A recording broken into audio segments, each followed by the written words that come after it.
But thing I always thought was odd about the design of Enchanted Arms golems is I can't remember how far, but it's not incredibly far. You can find one of the most powerful golems pretty simply down a side path. It's like some kind of Black Knight looking one.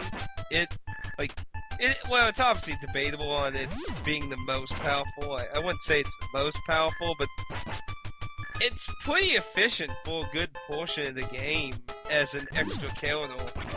But I mostly focused on the human characters, though. Usually when one left, I would put that Black Knight in to replace them until they came back. So he was kind of like my backup character. But I appreciate games that add that, because I mean that does add replay value. But I don't. It doesn't usually generally interest me too much because it's just a lot extra grinding in my opinion. Yeah, you got to level them up. Because I mean, all the main characters are each element, so I mean, it's not like you are being handicapped out of something in combat. And then even if you're going to take advantage of the weakness strength system, then you need somebody of that element. Yeah. But all in all, I enjoyed it very much. It's well, I think one of the first games I played on the newer console series, Enchanted Arms. Yeah, I think Enchanted Arms for the 360 was like the first RPG basically to come out in America for it. If not the first, one of the way early RPGs to come out for the 360. Obviously the PS3 version came out much, much later. It's kind of like a director's cut version, you could say. Yeah.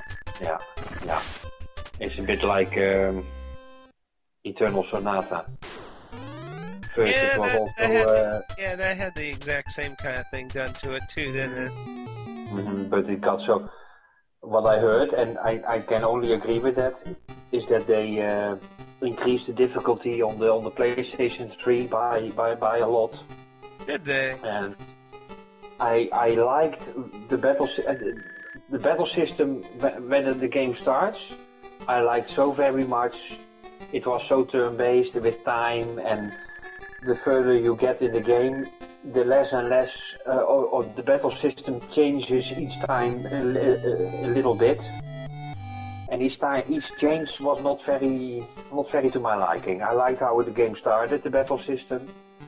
To my opinion, they could have stayed with that system through all the game, or put in an option to keep the battle system as the game starts.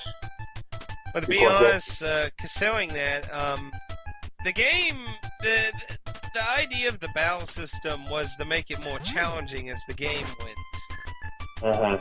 Basically, like, obviously when it first started, it was absolutely basic and simple. Like, there's no way to fuck up, no real advantage or disadvantage. It basically progressed in a way where you got more advantages, but if you screwed up button timing and that, you got disadvantages as a punishment. But, yeah, that was something a lot of people didn't really like about it, because it was adapting to a new playstyle. Every point the combat thing, whatever it was called, involved. I had mixed feelings with it.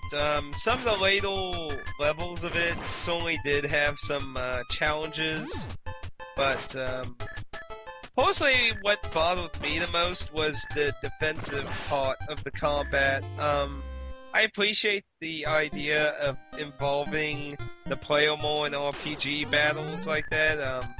Like, I really liked how they did in Mother 3, where it's encouraged to do it, but you don't necessarily have to. In Eternal Sonata, it feels more like you have to, because if I don't attempt to block this, I'm going to basically almost die in one hit kind of feeling. So it wasn't like an optional thing. It was more like you need to, or you will die. yeah, block on time, and with my with my low response times, it's and you could not heal outside of battle. That was also making it very hard, and it needed blocking. You hear a sound, and within 1 second you have to press a button block. And if you're too late, well, then indeed you get hit so much damage. And well, the game reminded me so much. The game itself, then the story and the graphics and how it looks, reminded me so much of Tales. So when it started, I was so in for the game. Yeah. But then after a couple of hours, you get into one damn big mage in a cave where you have to walk on ridges and go down and go up again, and oh man, that was such a puzzle, and yeah, the battle system changed so much all by all, and that's basically the point, and where I stopped, and that's quite a shame, because the story and the music, especially the music in the game, that's one of the little amount of games where I have not switched off the music, because I would encourage to try and finish it, because I think the harder parts of the evolution stage of the battle system is more of the middle ground. The later parts of it become much easier, because like I said, it starts giving you better advantages. Basically, you can start doing this mad shit counter combo shit. That's just if you can learn how to do it, you just fucking whip everything to pieces. But of course, that's more late game, not really middle ground. But that's also my subjective opinion on the harder part of it. Some people might consider the West more harder. I only remember that there was a big cave with bridges and everything for the rest of the game looked marvelous. I first bought the 360 version, but then I heard there was a PlayStation 3 improved version. So I'm glad I have them both for the Xbox and the PlayStation 3. I hear the 360 version had a better ending though. But of course, that's a subjective opinion, because the thing there is the 360 is more subtle, I guess you could say. I hear I have not seen the PS3 version, so I only went on the mouth of word of what people have said. But from what I heard, the PS3 version's more like, this is the fact, this is how it is, and if you don't understand, bitch slap in the face. Oh, really? That's kind of how I've been described the ending. It supposedly plays out the same, but you see at the end, I'm not gonna tell you what they say, but basically all the characters say a bunch of cryptic messages in the 360 ending, and I'm told they straight out make it not cryptic sounding in the PS3 version. Well, that's my told, like I said. All right. And that sounds good. Subtly, I appreciate a subtle touch more than just outright telling you in most cases, but not always. Sometimes I really do just want to know the fucking answer. So you're coming to an end of PlayStation of Persona 3? Yeah.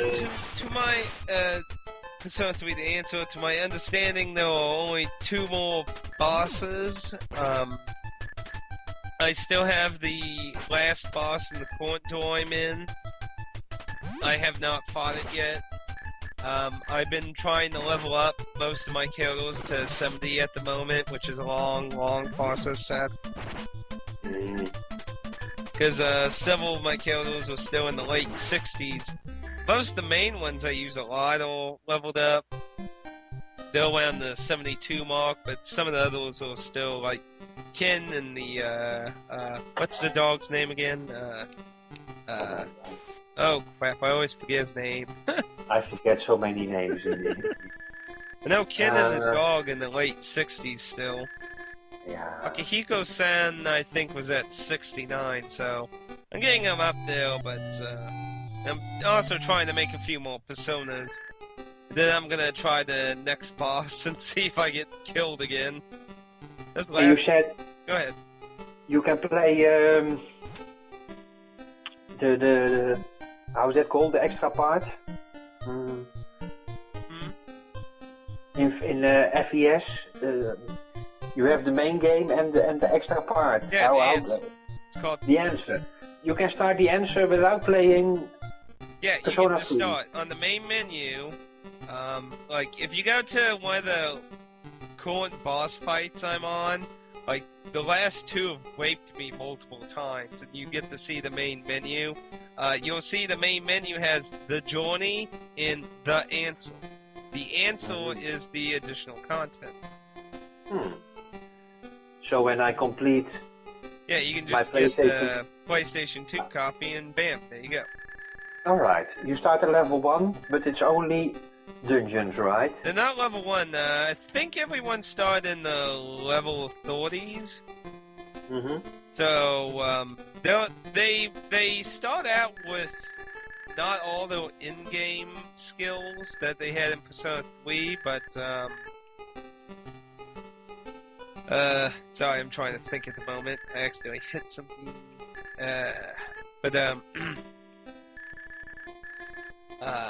What was I saying now? You start at level 30 with not all the skills? Yeah, you start with a decent amount of everyone's skills,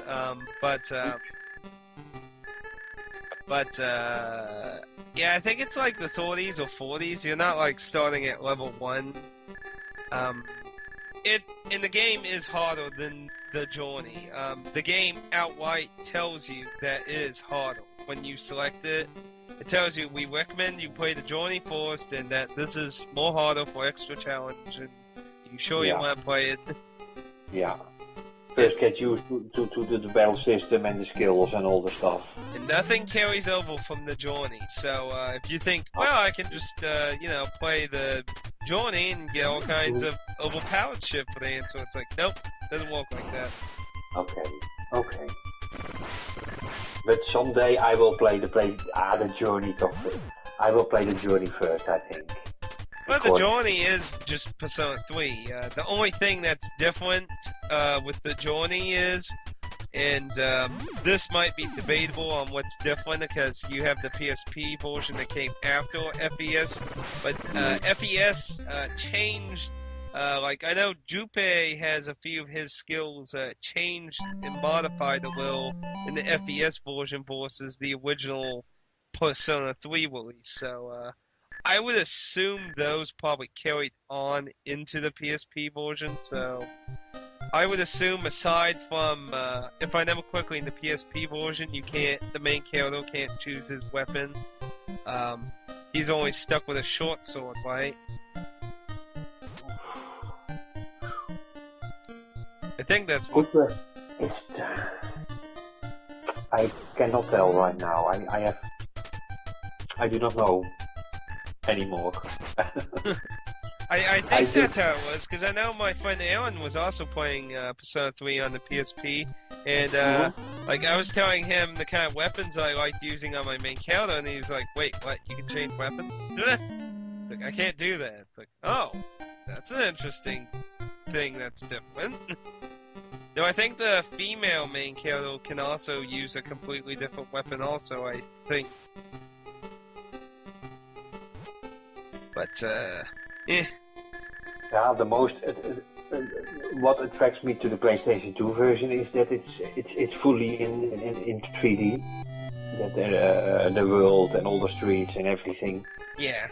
So, well, the battle system, you gotta get used to it because you only have direct control, of course, of the main character, and you can give the other one instructions, but not the direct control like you had in Persona 4 for PlayStation, the portable Persona 3. I'm told the PSP version of Persona 3 you had more control over your characters because they took several elements from Persona 4 and put it in the PSP version. Yeah. So technically, if you don't like them in the PSP version, you're not going to like them any better in the PS2 version. So that's got to be something to adjust to as well. And well, lately more and more Persona 4 for the Vita is well, I'm getting more anxious is the wrong word, but thinking, well, okay, maybe after I finish Tales of Vesperia, maybe I'll give Persona 4 on the Vita another go. Because there is so much extras compared to the PlayStation 2 version. Yeah. In the battle system and outside the battle system. But the only shame is I just completed it one year and 3 months ago or something. So that's still very recent in my memory. Yeah. So I try to postpone it still a little bit, but and you still have not played it, eh? Persona 4. Like I said, Nope. I want to finish Anvil first. Yeah, I can understand. Yeah. Even when I do finish the Anvil, I'm probably gonna be burnt out on the whole Persona thing again. Yeah, it's not a good idea to start another game of Persona right after. Indeed, most of the time I have that with games as well. I had a little bit overdose of Tales of games last year.